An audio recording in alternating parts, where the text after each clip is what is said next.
بسم اللہ الرحمن الرحیم الحمدللہ رب العالمین والصلاة والسلام علی خاتم الانبیاء والمرسلین سیدنا و مولانا محمد وآلہ وصحبہ اجمعین۔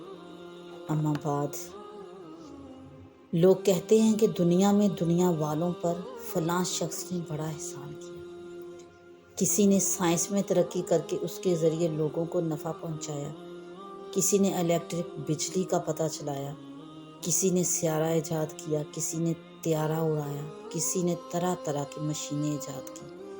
لوگ سمجھتے ہیں کہ بنی نوع انسان کے سب سے بڑے محسن یہی موجودین ہیں، حالانکہ صحیح بات یہ ہے کہ سب سے بڑے محسن اللہ تعالیٰ کے پیغمبر اور خاص کر سیدنا محمد مصطفیٰ صلی اللہ علیہ وآلہ وسلم ہیں، کیونکہ انہوں نے یہ بات بتائی جس سے لوگ بے خبر تھے، یعنی انہوں نے موت اور موت کے بعد کے حالات سے باخبر فرمایا، موت کے بعد اٹھنے اور حساب کتاب سامنے آنے اور 50,000 سال کے کٹھن دن کے احوال سے تفصیلی طور پر باخبر فرمایا، جنت کے بھی تفصیلی حالات بتائے اور دوزخ کی سزاؤں سے بھی مفصل طریقے پر آگاہ فرمایا۔ ان حالات کا پتہ دینا سب سے بڑا احسان ہے۔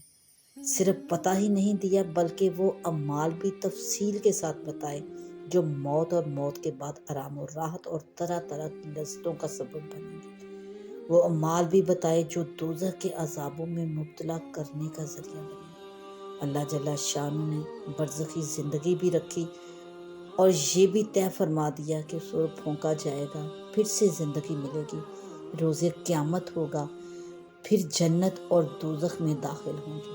اپنی کتابوں اور رسولوں کے ذریعے ان سب باتوں کی خبر اللہ جل شانہ نے انسانوں کو دے دی۔ اب اگر کوئی نہ مانے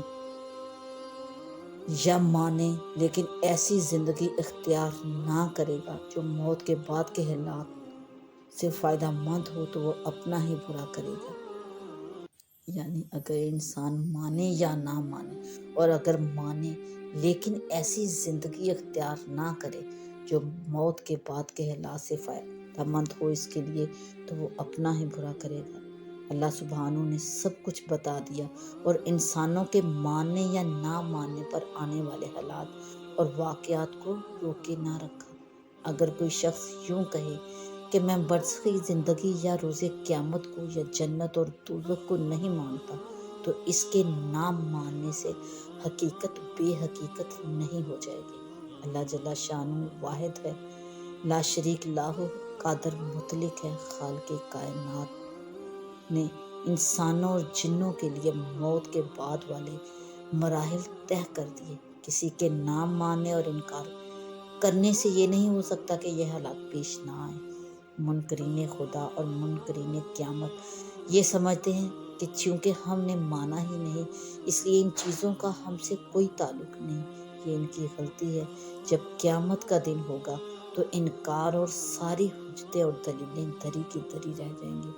اس وقت اللہ سبحانہ تعالیٰ کی حجت سب پر غالب رہے گی۔